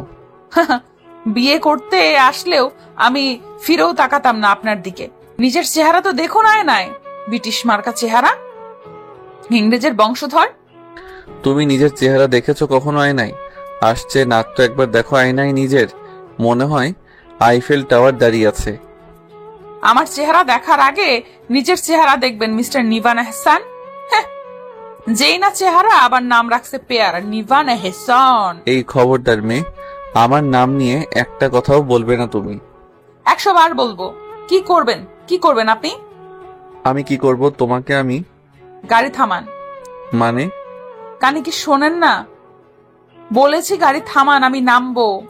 তুমি এই মাঝ রাস্তায় কোথায় নামবে? যেখানেই নামি, আপনার কি? গাড়ি থামান বলছি। ইম্পসিবল। পরে উল্টা সিধা কিছু হবে, দোষ আসবে আমার ঘাড়ে। সব দোষ হবে এই নিভান এহসানের। আপনি গাড়ি থামাবেন না। আমি কিন্তু চিৎকার করব বলছি। আপনি আমাকে কিডন্যাপ করেছেন বলে চেঁচাবো, হেল্প হেল্প বলে আরিয়া গাড়ি দিয়ে মুখ বের করে চেঁচাতে লাগলো। ভরা রাস্তায় তার চিৎকার শুনে মানুষজন তাকালো। তখনই বাধ্য হয়ে নিভান গাড়ির ব্রেক কষলো। সঙ্গে সঙ্গে থেমে গেল গাড়ি। আরিয়া দ্রুত গতিতে সিট বেল্ট খুলে নেমে পড়ল। সে কিছুতেই এই লোকের সাথে আর এক সেকেন্ডও থাকতে পারবে না। দেখা যাবে একটা খুনাখুনি হয়ে গেল। গাড়ি থেকে নামতে গিয়ে ওনার সাথে পেঁচিয়ে আরিয়া ওষ্ঠা খেতে গিয়েও খেলো না। সব রাগ গিয়ে পড়লো বেচারা অধম গাড়ির উপর। কষে সজোরে এক লাথি বসিয়ে দিল সে কালো রঙের গাড়িতে। নিভান আটকে উঠল। আটকে ওঠা গলায় বলল, এই এই তুমি তুমি আমার জানকে লাথি মারলে কেন? হোয়াই? জান, মাই ফুট, দরকার পড়লে 100 বার মারবো লাথি। How dare you? আরিয়া, তুমি কিন্তু বেশি বেশি করছো। আরিয়া বেশি বেশিই করে। যাব না আমি আপনার সাথে। যাও যাও, যেদিকে ইচ্ছে যাও, গিয়ে মরো, আমার কি। বলেই গাড়ি স্টার্ট দিয়ে শো করে চলে গেল নিভান। আরিয়া দাঁড়িয়ে রইল মাঝ রাস্তায়। কিছু কিছু উৎসুক জনতা ঘাড় ঘুরিয়ে তাকিয়ে রইল তার দিকে। রাগে দুঃখে আরিয়ার কান্না পেয়ে গেল। সব কান্না দলা পাকিয়ে এলো গলার কাছে। মরতে বলেছে তো আরিয়া, মরবে। মরে যাবে, তবু ওই বাড়িতে আর ফিরবে না। চোখ ভর্তি জল নিয়ে উল্টো দিকে হাঁটা দিল আরিয়া। দুপুর থেকে সন্ধ্যা অবধি এখানে সেখানে মন খারাপ আর বুক ভরা অভিমান নিয়ে হাঁটলো আরিয়া। অভিমানটা ঠিক কার উপর সে জানে না, বাবা নাকি নিভান। শুধু জানে তার বুক ভর্তি এক আকাশ সম অভিমান জমেছে। এই পৃথিবীতে কারো তাকে নিয়ে চিন্তা নেই। তার পরিবার তাকে বিয়ে দিয়ে বিদায় করে দিয়েছে। শ্বশুর বাড়িরও কারো তাকে নিয়ে চিন্তা নেই। আর না চিন্তা আছে নিভানের। তার নিজেকে খুবই মূল্যহীন লাগলো। 15 বছর বয়সী কিশোরীর মতো গাল ফুলিয়ে বুক ভর্তি অভিমান নিয়ে যখন পার্কে বসে রইল, তখন সন্ধ্যা পেরিয়ে রাত। এক মনে শূন্য দৃষ্টিতে তাকিয়ে কিসব আকাশ পাতাল ভাবছিল। খেয়ালই হয়নি কখন রাত হয়ে গেছে। যখন খেয়াল হলো তখন চারিদিকে চোখ বুলালো। সে যে জায়গায় আছে জায়গাটা খুবই নীরব নিরিবিলি। সন্ধ্যার পর হয়তো কেউ এদিকে আসে না, কিংবা আজ আসেনি। দীর্ঘশ্বাস ফেলে আরিয়া আবারও হাঁটা ধরলো রাস্তা ধরে। ল্যাম্প পোস্টের আলোয় হাঁটতে হাঁটতে হঠাৎ মনে হলো তার পেছন পেছন কেউ আসছে। প্রথমে পাত্তা না দিলেও ধীরে ধীরে তার ষষ্ঠ ইন্দ্রিয় সজাগ হয়ে উঠল। আশেপাশে চোখ বুলিয়ে দেখলো মানুষ তেমন নেই বললেই চলে। বলার কি আছে, নেই। আজ আরিয়া আসবে তো, তাই আজকেও আসেনি ভেবে আরিয়ার মনটা আরো খারাপ হয়ে গেল। এক পাশে ঘন গাছপালা জঙ্গল, অন্য পাশে দূর দূরাত্ম পর্যন্ত খালি মাঠ। এমন একটা ভয়ানক জায়গায় সে এলোটা কি করে, সে এটাই বুঝতে পারতেছে না। আরিয়া হাঁটার গতি বাড়ালো। সঙ্গে সঙ্গে স্পষ্ট শুনতে পেল পেছনে কারো পায়ের আওয়াজ। তার সাথে সমানতালে হাঁটছে। ভয়ে আতঙ্কে তার পেট মোচড় দিয়ে উঠল। কান্না পেল। এক সমুদ্র কান্নারা দলা পাখিয়ে এলো গলার কাছটায়। আজ যদি তার সাথে খারাপ কিছু হয়ে যায় তবে কারোর কিছু যায় আসবে না। নিভানের তো নাই। যদি যাই আসতোই তবে পারতো, তাকে এভাবে মাঝ রাস্তায় ছেড়ে যেতে পারতো না। আরিয়া এবার প্রায় দৌড়ানো শুরু করলো। দৌড়াতে দৌড়াতে পেছনে তাকিয়ে তার বুক কেঁপে উঠল। কেউ একজন সত্যি সত্যি তার পিছু করছে। ল্যাম্পপোস্টের আলোয় সেই ব্যক্তির মুখ ঠিকঠাক ঠাউর করা গেল না। আরিয়া দিক বিদিক শূন্য হয়ে দৌড়াতে লাগলো। অন্ধকারাচ্ছন্ন রাস্তায় ল্যাম্পপোস্টের হলদে আলোয় দৌড়াচ্ছে আরিয়া। তার পেছন পেছন এক ছায়া তাকে তাড়া করছে। মনে মনে শুধু দোয়া দরুদ পড়ছে আরিয়া। এই ঘোর বিপদে আরিয়ার আর কারো নয়, নিভানের নামটাই বারবার মাথায় এলো। কেন এলো সে জানে না। পৃথিবীতে মিলিয়ন মিলিয়ন মানুষ আছে। এত এত মানুষের মাঝে তার বারবার ওই একটা মানুষের কথাই মনে পড়ছে। এমন চরম মুহূর্তেও সে নিজের কাজেই বিরক্ত হলো। ছুটতে ছুটতে আচমকাই আরিয়া ধাক্কা খেলো কিছুর সাথে। প্রথমে মনে হলো পিলার। রাস্তার মাঝে পিলার আসবে কোত্থেকে ভেবে এসে মাথা উঁচিয়ে তাকাতেই কাঙ্ক্ষিত মুখটি দেখতে পেয়ে আরিয়া বিস্মিত হলো। নিভান। ভয়ে আতঙ্কে পরিচিত কাউকে পেয়ে তার জানে পানি এলো যেন। সাগরের বুকে ঢেউ যেমন আছড়ে পড়ে তেমন ভাবে আছড়ে পড়লো আরিয়া নিভানের বুকে। নিভানকে দেখে পেছন থেকেও ছায়াটা আলোর গতিতে সরে গেল। আরিয়ার এমন কাঁপাকাঁপি আতঙ্কিত অবস্থা দেখে নিভান বিস্মিত হলো। চিন্তিত অস্থির কণ্ঠে বারবার জানতে চাইলো কি হয়েছে। আরিয়া বারবারই বলতে লাগলো কেউ আছে, কেউ আছে পেছনে, কেউ তার পিছু করছে। নিভান চারিদিকে চোখ বুলালো। কেউ নেই। আশ্বস্ত করলো কেউ কোথাও নেই। আরিয়া শুনতে চাইল না। আরো শক্ত করে খামচে ধরলো নিভানের শার্ট। এতক্ষণ ধরে চেপে রাখা কান্নাগুলো এবার আশ্রে পড়লো যেন আরিয়ার। বুক ভরা অভিমান কান্না হয়ে বেরিয়ে এলো।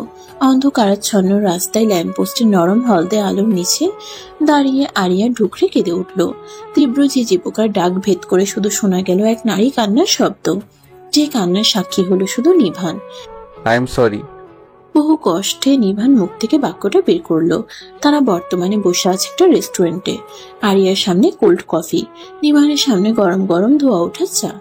আরিয়া শুনতে পাইনি এমন ভান করে শুধালো, কি বললেন? বলেছি আই এম সরি, তোমাকে আমার ওইভাবে মাঝ রাস্তায় ছেড়ে দেওয়া উচিত হয়নি। একটু থেমে আবার বলল, কিন্তু দোষটা তো তোমারই, তুমি গাড়ি থেকে নেমে গিয়েছিলে, আমি নামাইনি। আপনি ঝগড়া করছিলেন গাড়িতে।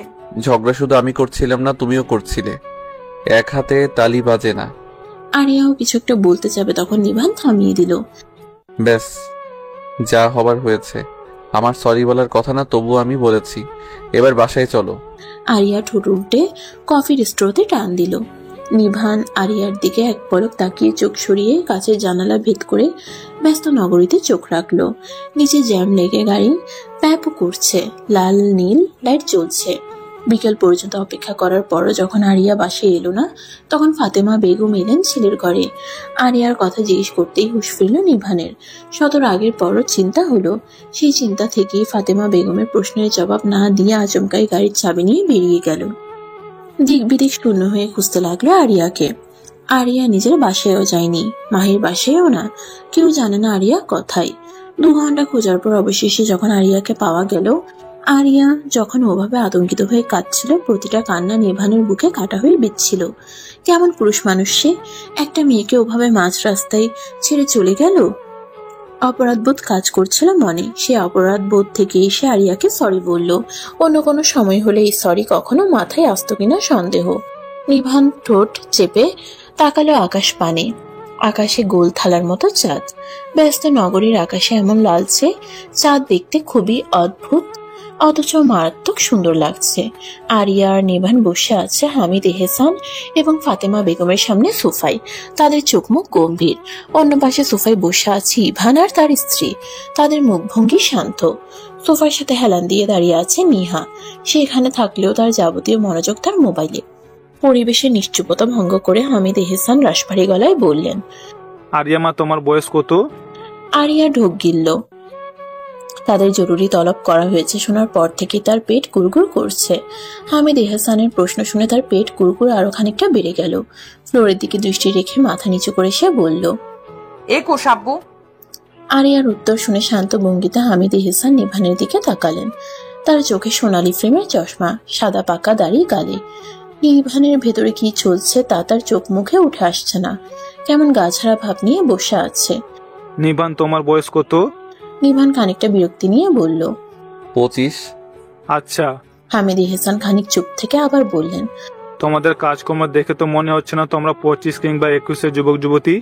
তোমরা যেভাবে ঝগড়া করছো তোমাদের দেখে তো মনে হয় 15-11 বছরে বাচ্চা। আরিয়া ঠোঁট চেপে বসে রইল। থেমে থেমে তার পেট মোচড় দিয়ে উঠছে। বিয়েটা কোনো ছেলে খেলা নয়, যেভাবেই হোক বিয়ে হয়েছে। তাছাড়া তোমরা কচি খোকক হকিও নয়। যথেষ্ট বয়স হয়েছে তোমাদের, বিয়ে বয়স হয়েছে তাই বিয়ে দেওয়া হয়েছে। একটা হালা সম্পর্কে তোমাদের আবদ্ধ করা হয়েছে। তোমাদের এখন অনেক দায়িত্ব। এভাবে সারাদিন বাচ্চাদের মতো ঝগড়া করা কি তোমাদের স্বভাব পায়? আরিয়া নিভান নিশ্চুপ। সবার দৃষ্টি তাদের দিকে। নিহাও মোবাইল থেকে মাথা উঠিয়ে একবার চাইলো তাদের দিকে, তারপর আবার চোখ রাখলো মোবাইলে। নিভান, তোমাকে বলছি, আরিয়া না হয় ছোট্ট, তুমি তো বড়, তোমার বোঝা উচিত। নিভান বিরক্ত হলো। বিরক্ত স্বরে বলল, এখন আমার ঝগড়া করলেও তোমার পারমিশন নিতে হবে? কই বিয়ে দেওয়ার সময় তো তুমি আমার পারমিশন নাওনি। সব দোষ তোমাদের। তোমরা কি করে আমার পারমিশন ছাড়া আমার বিয়ে ঠিক করতে পারো? হামিদ এহসান শান্ত কণ্ঠে বললেন, যেভাবে তোমাকে তোমার পারমিশন ছাড়া এই দুনিয়ায় এনেছি। হ্যাঁ। ইভান ফিক করে এসে দিল। তখনই তার স্ত্রী রিধা তার দিকে চোখ রাঙিয়ে তাকালো। সাথে সাথে তার মুখ আবার গম্ভীর হয়ে গেল। নিভান আরিয়াকে দেখিয়ে বলল, আব্বু, ট্রাস্ট মি, আমি কিছু করি না। ওই সব আগে শুরু করে, ওই বেশি ক্যাচ ক্যাচ করে। নিজের বিরুদ্ধে এহেন অপবাদ আরিয়া সহ্য করতে পারল না। কি বললেন আপনি? আমি ক্যাচ ক্যাচ করি? আমি ঝগড়া করি? আর আমার এত কষ্টে করা অ্যাসাইনমেন্ট ওসব কে লিখে? আমার মেকআপ কে নষ্ট করে? আর তুমি যে আমার শার্ট দিয়ে পা মোছো তখন, আমাকে মশার চা খাওয়াও তখন, আমার ব্রাশ দিয়ে টয়লেট পরিষ্কার করো, ইয়াক। বলি নিভান বমির ভঙ্গি করলো, যেন সে এক্ষুনি বমি করে দিবে। তার শেষের কথাটা শুনে ইভান আর রিধাও নাক মুখ কুচকালো। নিহা মুখ বিকৃত করে তাকালো। তাই আর আপনি যে স্টপ। হামিদ এহসানের ধমক খেয়ে চুপ হয়ে গেল দুজন। তিনি একবার আরিয়ার দিকে আরেকবার নিভানের দিকে তাকালেন, তারপর শান্ত গলায় বোঝানোর ভঙ্গিতে বললেন, দেখো তোমরা যথেষ্ট বড় হয়েছো, ইম্যাচিওরের মতো বিহেভিয়ার মানায় না তোমাদের। তাই এরপর থেকে যেন এরকম কিছু না দেখি। একে অপরকে সময় দাও, বোঝার চেষ্টা করো। শুধু নিজেদের দিকটা দেখে অন্যের দিকটা দেখো, তাকে বোঝো। আশা করি তোমরা বুঝতে পেরেছো আমি কি বলতে চাইছি, এবং এটাও আশা করতে পারি যে এরপর থেকে এরকম বিহেভিয়ার তোমাদের থেকে পাবো না। আরিয়া আর নিবান কিছু বলল না, দুজন দুদিকে মুখ করে রাগে ফুঁসছে। যাই হোক, তোমাদের দুজনকে আরো একটা বিষয় জানানোর জন্য ডাকা, তা হলো আমরা চট্টগ্রামে যাচ্ছি।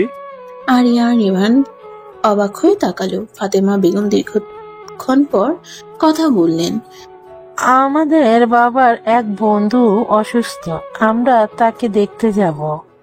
আমরা সবাই যাচ্ছি।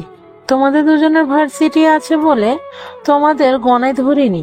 তোমরা কি যেতে চাও? ফাতেমা বেগমের কথা শোনা মাত্রই দুজন একসঙ্গে মাথা নেড়ে চেঁচিয়ে উঠল। না। তাদের কোনো ইচ্ছা করে চেনা নেই, জানা নেই কারো বাড়িতে অসুস্থ রোগী দেখতে যাওয়ার। হামিদ এহসান বললেন, তোমাদের 2-3 দিন একটু কষ্ট করে থাকতে হবে এই বাড়িতে, একা পারবে তো? নিভান বলল, কষ্ট কিসের? ফরিদা খালা এসে খাবার বানিয়ে যাবে, বাড়ি পরিষ্কার করে যাবে। আমরা আমাদের মতো থাকবো, আপনারা চিন্তা করবেন না, কোনো কষ্ট হবে না। ফাতেমা বেগম শান্ত কণ্ঠে বললেন, ফরিদা খালা আরো 2-3 দিন আগে 1 সপ্তাহের জন্য ছুটি নিয়েছে। সে এখন দেশের বাড়িতে নেই, রংপুর। আরিয়া তখন বলল, প্রবলেম কি তাহলে? আমরা না হয় আমার বাসায় গিয়েই থাকলাম। হামিদ এহসান বললেন, ওটা তোমার বাবারও বন্ধু, আমাদের দুজনের কলিগ ছিল। আমরা 3 জন একসাথে কাজ করতাম, আমাদের সাথে তারাও যাচ্ছেন। আরিয়া অবাক হলো, কই তার মা তো তাকে কিছু বললো না যাওয়া নিয়ে। হামিদ এহসানই বললেন, আমরা কাল ভোরবেলায় রওনা দিচ্ছি। তোমাদের দুজনকে বলছি কোনো রকমের ঝামেলা ঝগড়াঝাটি করবে না। নিভান, এই কটা দিন আরিয়া মাকে দেখে রাখবে, ভুলে যাবে না, ও তোমার দায়িত্ব, তোমার বউ। নিভান সে কথাই পাত্তা না দিয়ে বলল, তাহলে খাবার বানাবে কে? ঘর পরিষ্কার করবে কে? তুমি। আমি? হ্যাঁ, তুমি আছো, আরিয়া মা আছো। তোমরা দুজন মিলে কয়েকটা দিন সব সামনে একসাথে থাকবে, তাহলে তোমাদের মাঝে বন্ডিংটা ভালো হবে। সংসার কিভাবে করতে বুঝবে। ধরে নাও এটাই তোমাদের একটা টেস্ট, সংসার টেস্ট। ভোর ভোর সবাই বেরিয়ে গেল চট্টগ্রামের উদ্দেশ্যে। থেকে গেল শুধু আরিয়া আর নিভান। সকাল সকাল নাস্তা বানানোই ছিল, সেটা খেয়ে দুজনেই বেরিয়ে পড়লো ভার্সিটির উদ্দেশ্যে। আজ ভার্সিটিতে অদ্ভুত এক কাণ্ড হলো। লেডি কিলার রনি ধুম করে সবার সামনে 150 নম্বর বারের মতো প্রপোজ করে বসলো আরিয়াকে। ব্যাপারটা খুবই অস্বস্তিকর ছিল, সবাই কেমন করে দেখছিল। আরিয়া তখন রেগে মেগে তার থেকে অদ্ভুত এক কাণ্ড করে বসলো। সবার সামনে থাটিয়ে চড় লাগিয়ে দিল রনির গালে। রনি প্রথমে অবাক, পরে ব্যথিত হলো। আরিয়ার রাগে ফুঁসতে ফুঁসতে বলল, কতবার বলেছি এরকম করবেন না? আপনার প্রপোজাল কয়বার রিজেক্ট করেছি আমি? লজ্জা নেই? সুন্দর করে কথা বলে দেখে কি আপনি যা তা ভেবে নেবেন? অসভ্য, নির্লজ্জ। এত এত মানুষের সামনে এভাবে চড় খেয়েও রনির মধ্যে কোনো ভাবাবেগ দেখা গেল না। এরকম চড় সে বহু খেয়েছে। আরিয়ার হাতের চড়ও তার কাছে ফুলের টোকার মতো লাগে। ফুলের টোকা খেয়ে রাখতে নেয়। রনিও রাগলো না, উল্টো আরিয়াকে বোঝানোর চেষ্টা করলো। প্লিজ জানো, ট্রাই টু। কতবার বলেছি আমাকে এসব লেম সম্বোধন করবেন না, বলিনি? আন্ডারস্ট্যান্ড। বলছো কি তুমি আমার ভালোবাসা বোঝার চেষ্টা করো? আরিয়া অধৈর্য হয়ে চেঁচিয়ে বলল, আপনাকে বোঝানো আর এক কলা গাছকে বোঝানো সেম কথা, অসহ্য। বলেই উল্টো দিকে হাঁটা দিল।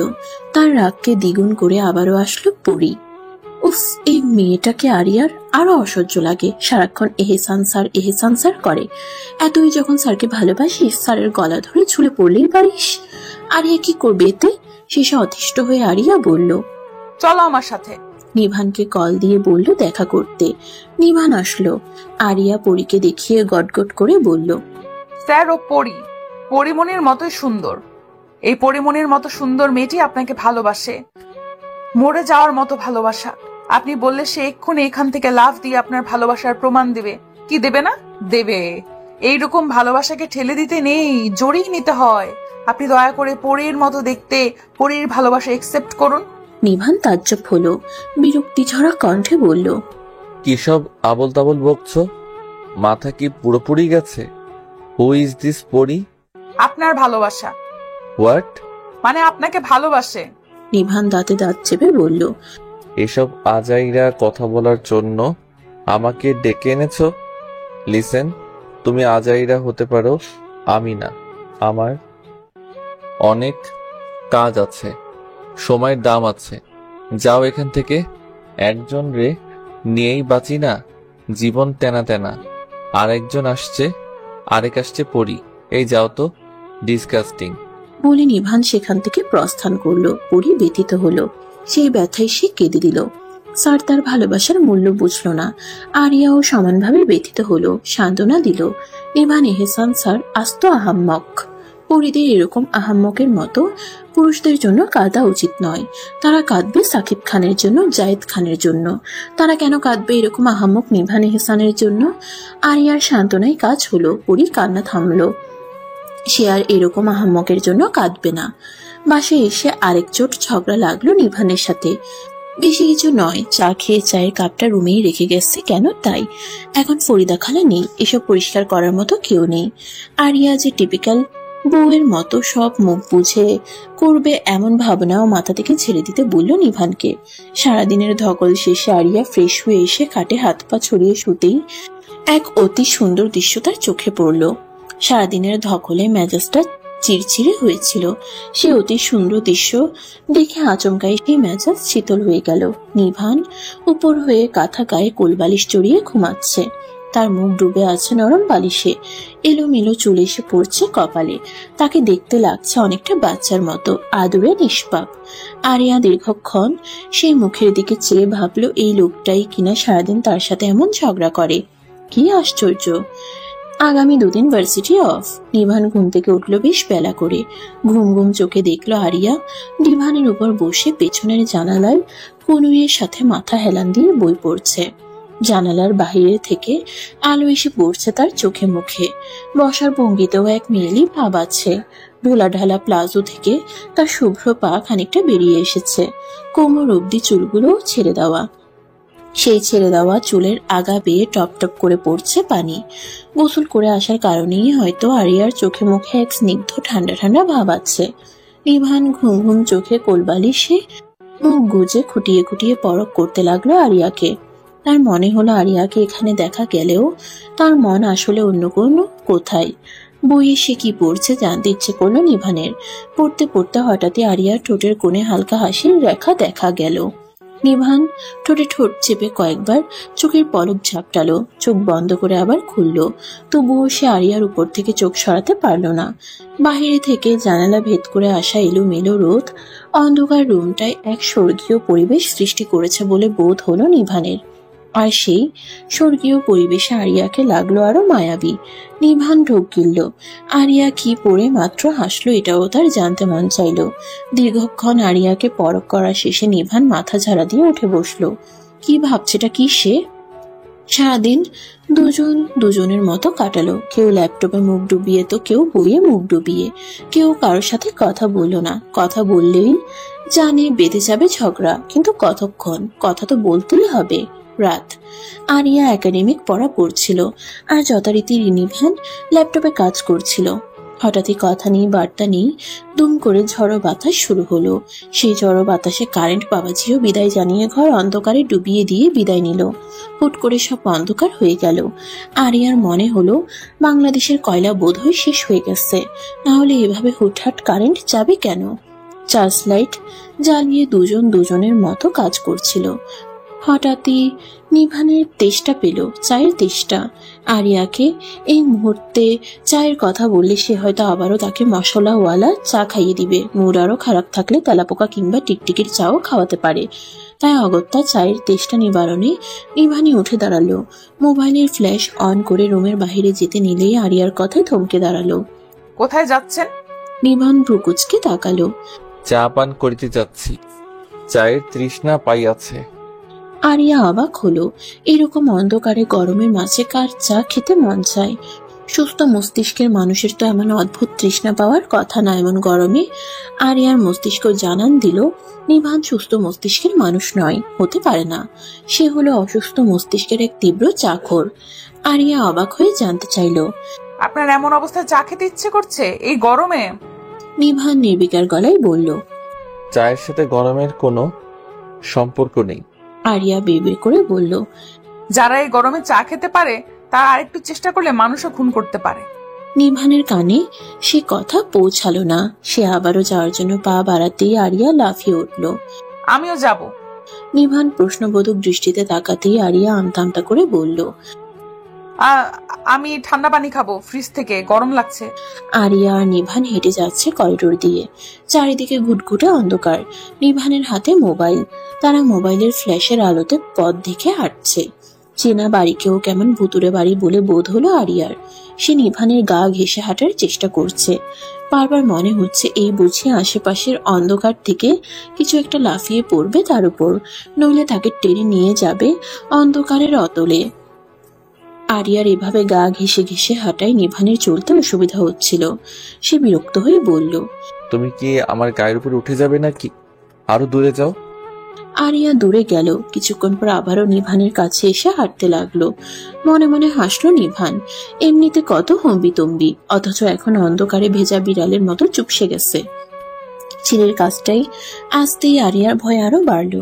ভিজে ফ্ল্যাশের আলোয় পড়াই সবকিছু আরো কেমন ভুতুরে লাগছিল।